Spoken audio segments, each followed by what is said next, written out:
Shalom Bapak Ibu Saudara yang dikasihi Tuhan. Hari ini kita akan menerima perkataan Tuhan yang sangat penting, yang seringkali kurang disadari kepentingannya oleh banyak anak-anak Tuhan. Mari kita lihat Alkitab kita dari Matius pasal 12 ayat 37. Firman Tuhan berkata, "Karena menurut ucapanmu," atau dalam bahasa Inggris words, "engkau akan dibenarkan, dan menurut ucapanmu pula engkau akan dihukum." Ini adalah hal yang sangat luar biasa. Mengapa? Sebab firman Tuhan berkata dalam Roma pasal 8 ayat 1, "Demikianlah sekarang tidak ada penghukuman bagi mereka yang ada dalam Kristus Yesus." Kita tahu bahwa Tuhan tidak pernah berdusta. Firman Tuhan berkata dalam Bilangan 23 ayat 19, "Allah bukanlah manusia sehingga ia berdusta, dan bukan anak manusia sehingga ia menyesal. Masakan ia berfirman dan tidak melakukannya, atau berbicara dan tidak menepatinya?" Karena firman Tuhan benar, dan Tuhan tidak pernah berdusta, dan firman Tuhan berkata bahwa tidak ada lagi penghukuman bagi kita yang ada dalam Kristus Yesus, maka perkataan Yesus dalam Matius 12 ayat 37 tadi menjadi sangat penting untuk kita perhatikan. Yesus berkata tadi bahwa apa yang kita ucapkan menentukan apakah kita mengalami hukuman atau dibenarkan. Jadi dengan kata lain, ucapan kita menentukan hal itu. Dalam Alkitab bahasa Inggris, saya katakan tadi bahwa kata ucapan memakai kata words atau kata-kata. Dengan kata lain, firman Tuhan tadi berkata bahwa menurut kata-katamu, engkau akan dibenarkan, dan menurut kata-katamu juga, engkau akan dihukum. Bapak Ibu Saudara yang dikasihi Tuhan, ini berbicara bahwa kata-kata kita menentukan apakah kita mengalami hukuman atau pembenaran, hal yang buruk atau hal yang baik, hidup atau mati. Dengan kata lain, bagi kita yang sudah ditebus dengan darah Yesus, karena segala hukuman yang seharusnya kita tanggung sudah ditanggung dan diselesaikan Yesus lewat kematiannya, Tuhan tidak lagi menghukum kita. Yang justru dapat mendatangkan hukuman yang sebenarnya tidak perlu kita alami lagi adalah kata-kata kita sendiri. Kalau kita merenungkan hal ini lebih lanjut, kita akan dapat semakin melihat kebenaran hal ini. Mengapa? Sebab pada dasarnya perkataan kita itu mengekspresikan iman kita. Apa maksudnya hal ini? Maksudnya, kata-kata spontan yang keluar dari mulut kita di tengah suatu situasi adalah sesuatu yang mengalir dari pikiran dan hati kita. Apa yang sudah kita pikirkan, kita renungkan, dan kemudian masuk ke dalam hati kita, membentuk keyakinan kita, itu akan keluar secara spontan ketika kita menghadapi suatu situasi tertentu. Firman Tuhan berkata dalam Matius pasal 15 ayat 18, apa yang keluar dari mulut berasal dari hati. Yesus mengatakan apa yang keluar dari mulut berasal dari hati, dan itulah yang menajiskan orang. Dengan kata lain, apa yang keluar dari mulut kita menentukan apa yang kemudian terjadi pada hidup kita. Apa yang kita ucapkan akan menjadi bagian kita. Nah, ingat bahwa hati adalah tempat iman berada. Jadi, apa yang kita sudah pikirkan, renungkan selama beberapa waktu, membentuk keyakinan dalam hati kita. Dan ketika suatu situasi terjadi, secara spontan, keyakinan yang sudah terbentuk itu akan terloncat keluar dari mulut kita dalam bentuk kata-kata, ucapan iman, ucapan yang kita yakini dalam hati kita. Nah, kita mungkin tidak menyadari hal itu. Akan tetapi itulah yang sering kali terjadi. Apa yang sudah kita yakini, hasil pemikiran, hasil perenungan, hasil mungkin kita membaca, mempelajari sesuatu dan sebagainya, membentuk keyakinan kita dan keluar dalam kata-kata kita. Bapak Ibu Saudara yang dikasihi Tuhan, ini berbicara bahwa kata-kata itu ternyata jauh lebih penting daripada yang disadari banyak orang. Dia bisa mendatangkan kebaikan atau mendatangkan hukuman kepada kita. Kata-kata kita dapat membangun kita atau menghancurkan kita. Kata-kata kita dapat mendatangkan kesembuhan bagi kita atau mendatangkan penyakit bagi kita. Ingat bahwa Amsal pasal 18 ayat 21 berkata bahwa hidup dan mati dikuasai lidah. dan siapa suka menggemakannya akan memakan buahnya. Jadi, kata-kata kita berkuasa atas hidup dan mati. Sekali lagi saya katakan, kata-kata kita berkuasa atas hidup dan mati. Kalau begitu, kita perlu secara aktif mempergunakan kata-kata kita untuk bekerja mendatangkan kebaikan bagi kita. Kita perlu secara aktif menggunakan kata-kata kita untuk mendatangkan hal-hal yang baik ke dalam hidup kita. We need to actively use our words to bring blessing into our life. Bapak Ibu Saudara yang dikasihi Tuhan, kita perlu memperhatikan kata-kata kita. Yang kita ucapkan di hari-hari yang lampau, itu adalah yang membuat hidup kita seperti yang kita jalani hari ini. Sekali lagi, apa yang kita ucapkan di hari-hari yang lampau adalah apa yang membuat hidup kita seperti yang kita jalani hari-hari ini. Bapak Ibu Saudara yang dikasihi Tuhan, ini sesuai. Ini yang dikatakan Yesus dalam Markus pasal 11 ayat 23. Dia berkata, "Aku berkata kepadamu, sesungguhnya barang siapa berkata kepada gunung ini, beranjaklah dan tercampur ke dalam laut, asal tidak bimbang hatinya, tetapi percaya bahwa apa yang dikatakannya itu akan terjadi, maka hal itu akan terjadi baginya." Dalam bahasa Inggris, kalimat terakhir itu bunyinya adalah "He shall have whatsoever he said." Sekali lagi, "He shall have whatsoever he said." Ia akan mendapatkan apapun kata-kata yang dia ucapkan. Jadi Bapak Ibu Saudara yang dikasihi Tuhan, Yesus mengatakan bahwa apapun yang akan kita dapatkan, itu adalah apapun yang kita sudah ucapkan. Kata-kata yang kita ucapkan. Ingat, dengan kata-katamu, engkau dibenarkan, atau dengan kata-katamu, engkau dihukum. Bapak Ibu Saudara yang dikasihi Tuhan, ini membuat kita perlu lebih memperhatikan apa yang masuk ke dalam hati kita, membentuk keyakinan kita, dan yang kemudian keluar dalam kata-kata kita.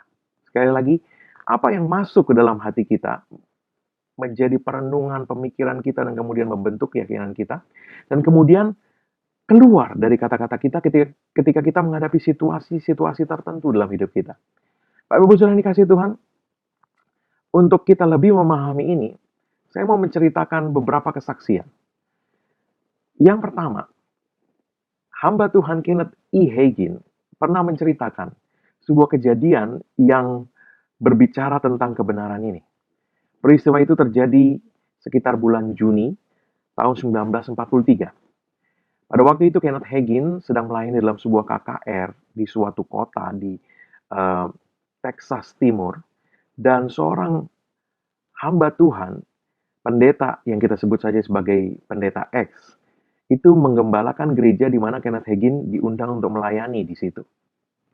Ketika dia sedang berada di tempat itu, mungkin setelah selesai ibadah, beberapa hamba Tuhan itu mendatangi Kenneth Hagin dan kemudian berbicara kepada dia, menceritakan peristiwa yang terjadi beberapa waktu sebelum Kenneth Hagin datang melayani di sana. Mereka bercerita bahwa hamba Tuhan, pendeta X ini, itu beberapa waktu yang lalu mengalami serangan jantung. Dan ketika pendeta X ini berada di rumah sakit dalam kondisi antara hidup dan mati, koma, hamba-hamba Tuhan ini mendoakan pendeta X ini. Dan apa yang terjadi? Dokter yang merawat pendeta X ini, itu berkata kepada hamba-hamba Tuhan yang mendoakan pendeta X ini. Dokter berkata supaya mereka berhenti mendoakan pendeta X ini. Kenapa? Karena dokter berkata bahwa kalian menahan pendeta X dengan doa dan iman kalian. Dan dokter berkata, kalaupun dia pulih, dan saya ragu dia bisa pulih, pikiran pendeta X ini tidak akan beres lagi. Sebab darah sudah sempat tidak mengalir ke otaknya, tidak sampai cukup membawa oksigen ke otaknya selama lebih dari 10 menit pada peristiwa serangan jantung tadi. Nah, Bapak Ibu Saudara yang dikasihi Tuhan, puji Tuhan, hamba-hamba Tuhan ini tidak berhenti mendoakan pendeta X. Dan mereka terus mendoakan dia. Dan apa yang terjadi? Pada hari yang ketiga, pendeta X ini sadar kembali. Pikirannya normal, dan itu membuat dokter-dokter yang merawat dia itu terheran-heran. Bapak Ibu sudah dikasih Tuhan. Beberapa malam berikutnya, ketika Kenneth Hagin masih melayani di gereja pendeta X ini, pendeta X ini menyampaikan pengumuman. Dan ketika pendeta X menyampaikan pengumuman, dia mengucapkan sesuatu yang terbalik. Dan apa yang kemudian terjadi adalah istri dari pendeta X ini kemudian berkata kepada pendeta X, "Wah, kamu mengacaukan pengumuman tadi. Benar yang dokter bilang, memang pikiranmu tidak beres. Kamu tidak akan pernah bisa berkhotbah lagi." Bapak Ibu sudah dikasih Tuhan, karena ada Kenneth Hagin dan istrinya yang mendengar perkataan itu, istri Kenneth Hagin segera berkata kepada istri pendeta X tadi, dan istri Kenneth Hagin mengatakan bahwa suami saya pikirannya baik-baik saja. Akan tetapi, dia malah lebih parah malam ini. Malam ini, dia 3 kali salah mengucapkan apa yang seharusnya dia ucapkan. Bapak Ibu saudara yang dikasih Tuhan, istri pendeta X tidak mau menerima koreksi itu, dan dia mengatakan hal tadi terus kepada suaminya. Ketika KKR berlangsung beberapa hari, dan Kenneth Hagin terus melayani di sana beberapa waktu, satu periode KKR biasanya pada waktu itu, Kenneth Hagin diingatkan Tuhan untuk menyampaikan sesuatu kepada istri pendeta X.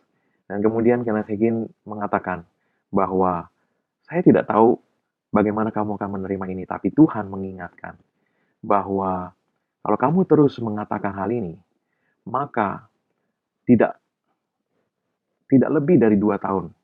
Dia berkata, suamimu akan meninggal dalam 2 tahun. Pada mulanya istri pendeta X sempat marah. Akan tetapi karena kemudian dia menyadari bahwa Tuhan yang menyampaikan itu lewat Kenneth Hagin, maka dia tidak jadi marah. Dan selama beberapa waktu Kenneth Hagin dan istrinya masih di sana melayani, maka mereka melihat istri pendeta X itu tidak lagi berkata-kata seperti sebelumnya. Bapak Ibu saudara yang dikasih Tuhan, singkat cerita, sekitar 1,5 tahun kemudian, ketika Kenneth Hagin kembali melayani di gereja yang digembalakan oleh pendeta X ini, Kenneth Hagin dan istrinya itu melihat bahwa istri pendeta X ini sudah kembali seperti dulu lagi. Kata-katanya kembali mengucapkan hal-hal yang negatif, hal-hal yang tidak bicara kehidupan, tapi bicara kematian kepada suaminya. Dan Kenneth Hagin kembali mengingatkan istri pendeta X ini. Tetapi kali ini dia tidak mau menerima itu. Bapak Ibu, saudara yang dikasih Tuhan, beberapa bulan setelah itu, Kenneth Hagin mendapat kabar bahwa pendeta X meninggal dunia. Dan ketika Kenneth Hagin membandingkan dengan catatan jurnalnya, dia mendapati bahwa waktu pendeta X meninggal itu adalah sekitar 2 tahun dari sejak dia pertama kali menasihati istri pendeta X tadi. Bapak Ibu saya dikasih Tuhan, di kemudian hari Kenneth Hagin mendengar bahwa istri pendeta X ini itu sudah undur dari Tuhan, dan dia menyalahkan Tuhan atas kematian suaminya. Nah, ini contoh di mana kita melihat 2 hal. Yang pertama, kita melihat perkataan iman yang membawa kehidupan. Itu diucapkan oleh hamba-hamba Tuhan yang terus mendoakan untuk pendeta X ini pulih dan sembuh kembali. Perkataan iman ini, bahkan dokter sempat menyuruh mereka berhenti mengucapkan itu. Tapi mereka tidak berhenti. Dan yang kedua, kita melihat perkataan yang sebaliknya.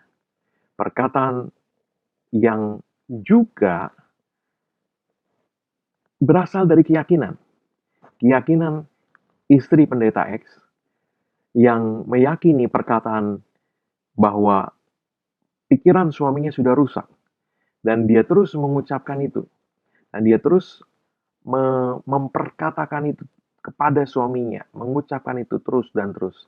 Dan kalau yang pertama mendatangkan kehidupan, kita melihat bahwa yang kedua mendatangkan kematian.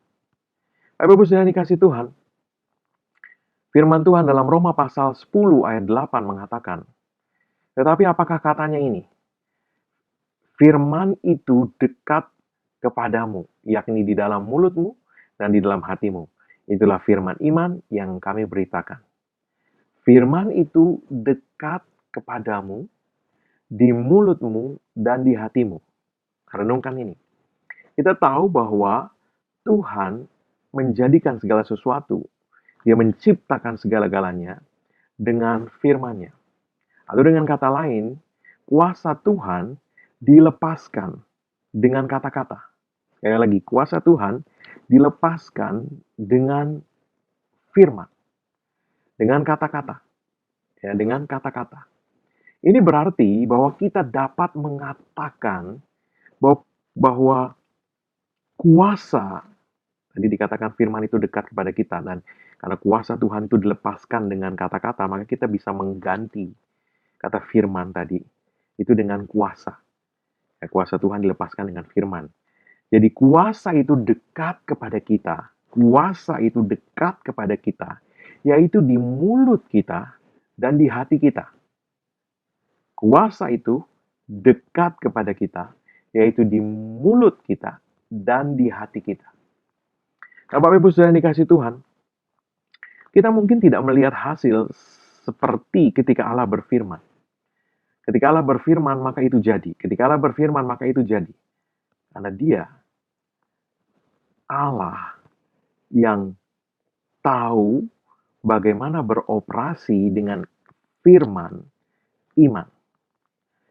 Dia biasa melakukan itu, dia beroperasi seperti itu, dia selalu seperti itu. Tapi kita mungkin baru belajar mengenai hal ini, baru menyadari hal ini, atau kita sudah lama belajar dan kemudian kita lupa, ingat lagi, mendengar pengajaran firman Tuhan, kita ingat lagi, mungkin kita lakukan beberapa waktu dan kita lupa lagi, dan seterusnya. Maka kalau kita melihat bahwa ketika Allah berfirman, itu terjadi. Allah berfirman, itu terjadi seketika. Kita mungkin berpikir, wah, kok nggak terjadi? Karena kita nggak seketika melihat seperti Tuhan. Tapi kita perlu menyadari bahwa kita, kalau kita bandingkan dengan Tuhan, katakanlah Tuhan kekal adanya dan kita hidup di dunia ini baru sekian puluh tahun, kita baru belajar apa yang Allah dengan sangat efektif sekali gunakan, itu sesuatu yang baru buat kita, sesuatu yang baru kita pelajari atau kita terapkan. Dan kalau kita tidak melihat hasil secepat seperti ketika Allah berfirman, itu sesuatu yang wajar. Kita baru belajar. Nah, Bapak Ibu saudara dikasih Tuhan, kita perlu menyadari kebenaran ini. Karena kalau tidak, kita hanya akan melakukan sesuatu sesaat dan kemudian kita berhenti melakukannya. Satu kesaksian lagi. Kenneth Hagin sendiri ketika dia berusia 16 tahun, dia mengalami kelumpuhan. Dan didiagnosa, dia menderita suatu kelainan darah yang tidak bisa disembuhkan. Dan jantungnya juga sudah mengalami kerusakan. Dokter mengatakan bahwa tinggal tunggu waktu saja, tinggal tunggu kematian. Tapi ketika Kenneth Hagin menerima pewahyuan mengenai kebenaran firman Allah dalam Markus pasal 11 ayat 23 tadi, ingat, kalau kamu berkata kepada gunung, tidak bimbang, tapi percaya, apa yang kamu katakan akan terjadi, maka apapun yang kamu ucapkan itu akan kamu dapatkan. Maka ketika dia mendapatkan pewahyuan itu, dia mulai berkata, atas dasar firman Tuhan ini, dia mulai mengucapkan, saya percaya. Saya percaya. Ingat bahwa kata-kata itu diucapkan. Jadi dia mulai berkata, dia mulai mengucapkan, saya percaya, saya menerima kesembuhan atas kerusakan jantung saya.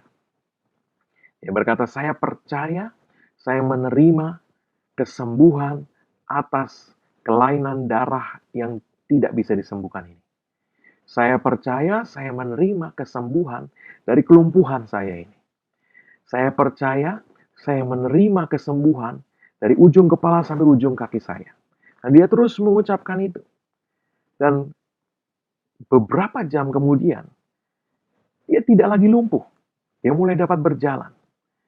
Dan sejak itu, dia tidak pernah lagi mengalami sakit. Sampai dia dipanggil Tuhan di usia 90 tahun.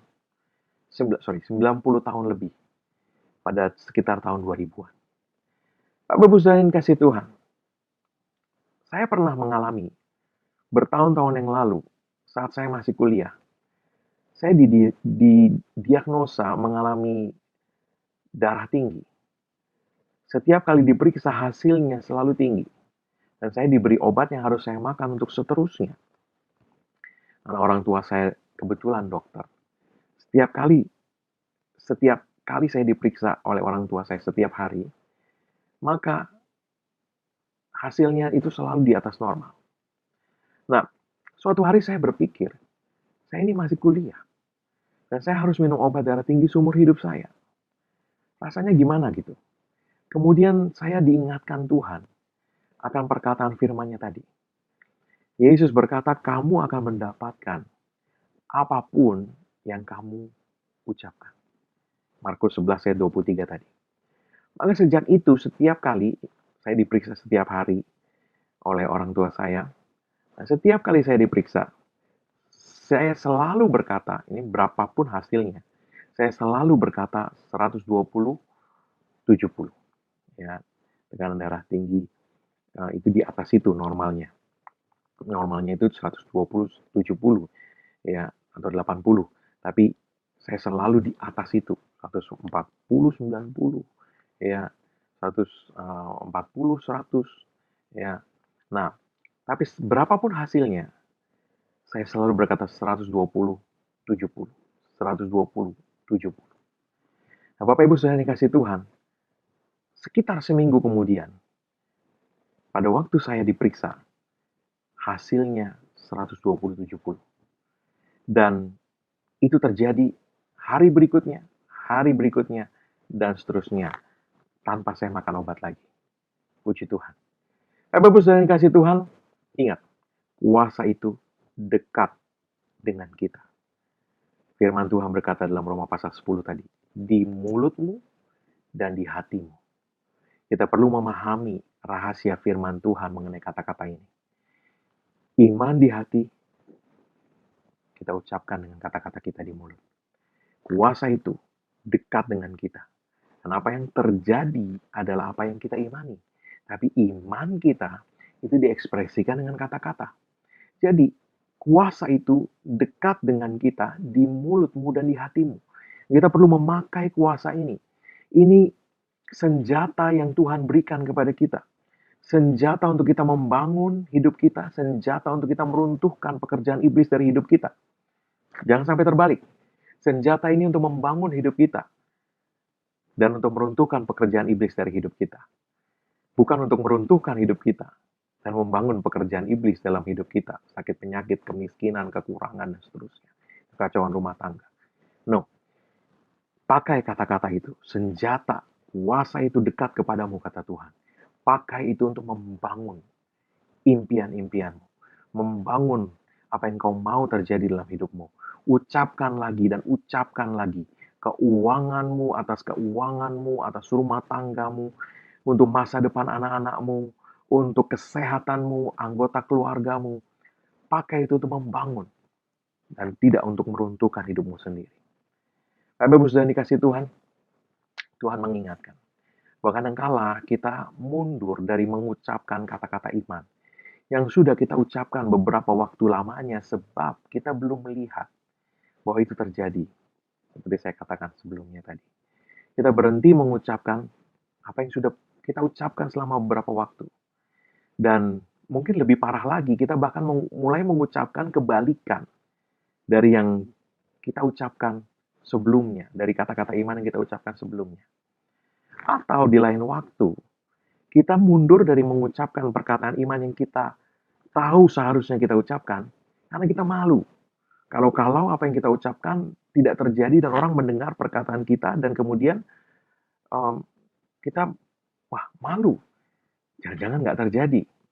Ya, kita perlu menyadari bahwa iblis tahu rahasia kuasa dalam perkataan ini. Dan dia Dia takut kalau kita mempergunakan senjata ini. Itu sebabnya dia berusaha untuk membuat kita tidak mengucapkan. Kita tidak berkata-kata. Mungkin kita tahu dan hanya menyimpannya, tapi tidak pernah keluar dari mulut kita. Ingat, hidup dan mati dikuasai lidah. Dengan kata lain, kata-kata kita. Yesus berkata tadi, kalau kamu berkata kepada gunung, dan ayat pertama tadi kita baca adalah dengan ucapanmu, dengan sesuatu yang keluar dari mulut kita, diucapkan mulut bibir kita, lidah kita. Oleh ucapan itulah kuasa Tuhan dilepaskan dan bekerja dengan perkataan iman yang kita ucapkan. Oleh sebab itu, hanya mempercayai dalam hati dan tidak pernah mengucapkan, itu senjata yang terkokang tapi tidak pernah ditembakkan. Kita perlu memperkatakan apa yang kita yakini dalam hati kita. Oleh sebab itu kita perlu memastikan bahwa apa yang kita yakini dalam hati kita adalah kebenaran firman Tuhan. Itu yang kemudian kita ucapkan, kita katakan. Gunakan senjata rohani ini. Sebab Yesus berkata, apa yang engkau katakan, apapun yang engkau ucapkan akan kau dapatkan. Nah, iblis takut Anda memakai ini. Iblis takut. Itu sebabnya kita perlu memberi perhatian kembali kepada senjata yang Tuhan sudah berikan kepada kita ini. Senjata rohani ini. Ucapkan perkataan iman itu. Ucapkan dengan tidak ragu-ragu. Ucapkan dengan tidak mau mundur. Ucapkan perkataan iman. Perkataan yang benar. Ucapkan perkataan iman. Jangan mundur. Jangan mau dibungkam oleh musuh. Jangan mau dibuat undur dari apa yang engkau sudah ucapkan sebelumnya. Ingat, Tuhan Yesus mengatakan bahwa apa yang engkau ucapkan, engkau akan mendapatkan. Apapun kata-kata yang engkau ucapkan. Amin. Bapak Ibu saudara dikasih Tuhan, mari angkat kedua tangan kita. Terimalah berkat Tuhan. Sepanjang minggu ke depan, Tuhan kiranya melindungi setiap kita dari segala celaka, malapetaka, sakit penyakit, bahaya kita dan orang-orang yang kita kasihi. Dari pandemi, segala sakit penyakit, Tuhan melindungi kita, Tuhan menjaga kita, dan setiap orang yang kita kasih dari segala yang jahat, di dalam nama Yesus. Dan Tuhan memberkati engkau dan orang-orang yang kau kasihi dengan kemurahannya, kesehatan ilahinya, kelimpahannya, dan dengan segala berkat yang terbaik. Dengan shalomnya, tidak ada yang rusak, tidak ada yang kurang, tidak ada yang hilang. Tuhan menempatkan engkau di saat yang tepat, di waktu yang tepat untuk mengalami segala kebaikannya. Dalam nama Yesus. Amin.